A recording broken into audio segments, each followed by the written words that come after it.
Phillip Rivers in today. Joel Klatt, Chris Haynes was great. Rob Parker, absolutely great to have you in. Get to a Des Bryant Cowboy story in a second. But this time, it is best for last. After almost 3 hours, Colin apparently hasn't gotten to the point yet.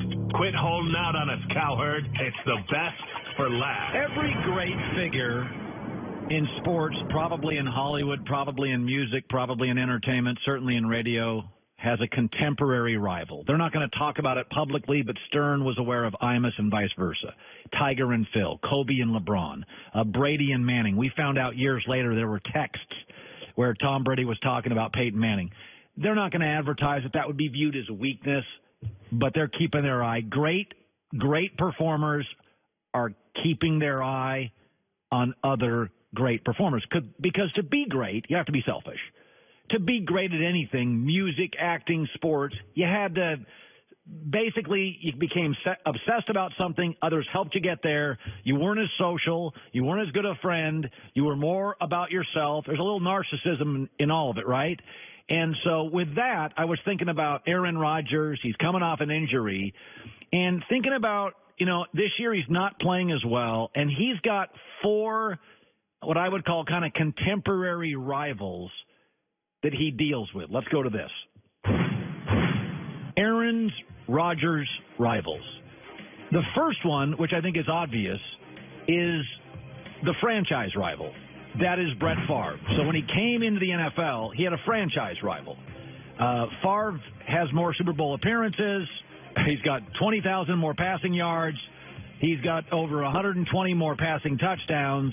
And on a friendliness, likability meter, Brett is far more likable. So that's a real thing. They had a real rivalry. And frankly, to this point, Favre has won that rivalry. Here's the second rivalry. The second Rodgers rivalry is Breeze. I would call this the statistical rival. Has anybody ever considered this? That if Drew Brees and this Saints team is good enough to win the Super Bowl, there's no question they are. If they win the Super Bowl, that means he's got more Super Bowls than Aaron and more statistical dominance. Completion percentage, Brees. Passing yards per game, Brees. 5,000-yard seasons, Brees. Again, friendliness, likability, which, by the way, that is part of the discussion because people tend to like Michael Jordan more than LeBron, and that sways arguments. That would go to Brees. It does require emotional discipline to be likable. Okay. I think you can make that argument now that he's better than Aaron Rodgers based off of all the statistics that he has. Okay, so he has a franchise rival, Favre. He has the statistical rival. That would be Brees. How about the GOAT rival, the greatest all time? That would be Brady. Brady's crushing it. Super Bowl wins, Super Bowl appearances, MVPs. Again, friendliness, likability, relatability. Brady blows away Aaron Rodgers. And the other one that's really interesting to me is what I would call the future rival. The next 6 or 7 years, if Aaron continues to play, and my guess is that's Patrick Mahomes. Right now, when that video comes out, he's throwing 90 yards, no injuries, very likable, touchdown passes, passer rating. You start looking at their numbers this year. Is Aaron Rodgers looking at Patrick Mahomes? Because I got to tell you something. Right now, Patrick Mahomes is a runaway candidate for MVP. And with Andy Reid and those weapons, he's not slowing down at all. I mean, they don't even use Sammy Watkins yet. They haven't figured out how to use Sammy Watkins yet. So I do think it's interesting. I always said this about Kobe, that was Kobe ever the best player in the league? I mean, you had Shaq, you had Duncan. At the end, you had LeBron. And I do believe it shrunk Kobe's all-time legacy. Not the most popular Laker, not the greatest Laker. Never had a 100-point game like Wilt. He wasn't as beloved as Magic. He didn't have the skyhook like Kareem. And that if you look at Rodgers coming into the league, it's Favre. He'll never be Brady. Now if Brees wins another, that dips him. And now he's got Patrick Mahomes. Are we sure his legacy will be as good as the last 11 years of fawning and hype by the media? I think it's a legitimate question. Don't you think, kind of? But the common thread here is that all these guys are likable. Like, I think Aaron Rodgers is likable. I think Aaron Rodgers is just a little bit petty. So that kind of moves things. It's like we were talking about earlier with Cal and all that. A little petty. He's a little petty, which I respect. I'm petty. I get it. So Des Bryant came out yesterday, and he had a tweet. And I didn't see it, but my staff brought it to me today. He said, I'd rather come back with the Cowboys than play somewhere else. And there's video of him working out and stuff. I tell my kids this from time to time.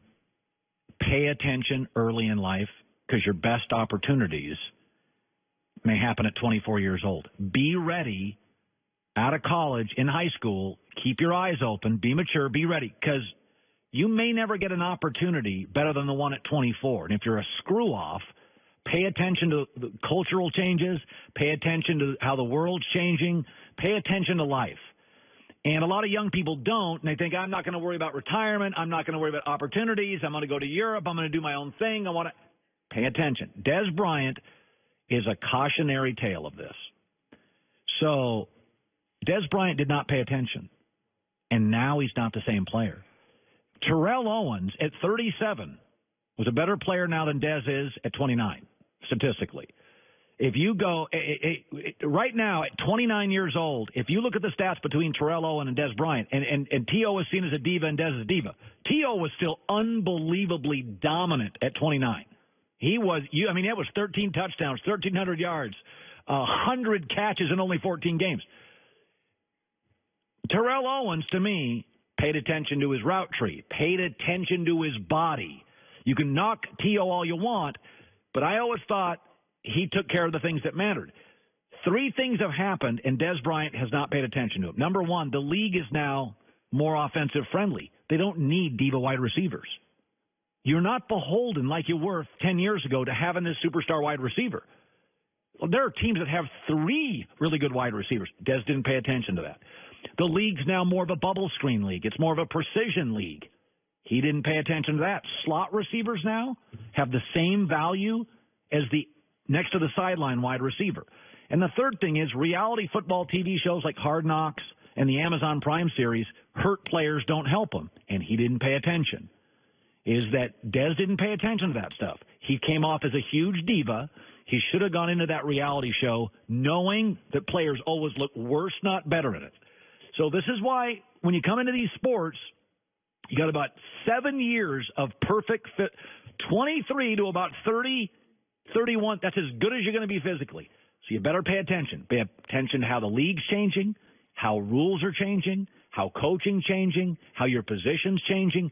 And guys that don't pay attention to it get burned. And he got dumped by the Cowboys, and now he wants back to the Cowboys, and he ain't the catch he used to be. Pay attention. Cultural changes. The world's changing. Don't be rigid. Look around. See how people react to stuff. Tomorrow on our show, Nick Wright and Greg Cosell stop by. I watched that baseball game for 13 innings, and then bottom of the 13th, I fell asleep on the couch. I couldn't go. I went 13 innings, and I fell asleep. I watched LeBron and the Lakers a little bit one TV, and I watched the Cubs on the other, and all of a sudden at the end, I just I fell asleep. So I had to wait. Oh, my Lord. How about if you were at Wrigley? You're getting home at like 1:45, 2? You got to be up at 6 with your kids. Yeah, that was just a long, I don't know how it was, a 4.5 hours, 5-hour game. It went for a long, long time. Greg Cosell, Nick Wright joining us tomorrow in the herd. Want to thank Joel Klatt, Rob Parker, Phillip Rivers, and Chris Haynes. Radio audience, we'll see you tomorrow. Colts Patriots tomorrow. TV audience, speak for yourself. It's right around the corner. Thursday night, any big plans? Me? I'm going to eat a plate of tortellini. I'm going to sit on the couch and watch the Colts Pats on Thursday Night Football. Colts Pats. I barely even concentrate. I'm freaking Brady on Thursday Night Football. Imagine how excited Belichick's going to be. Is my car almost ready?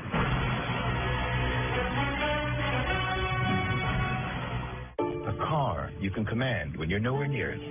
Does that require mind control? No. Just the mind-blowing engineers from the Ford Motor Company and Pivotal, who developed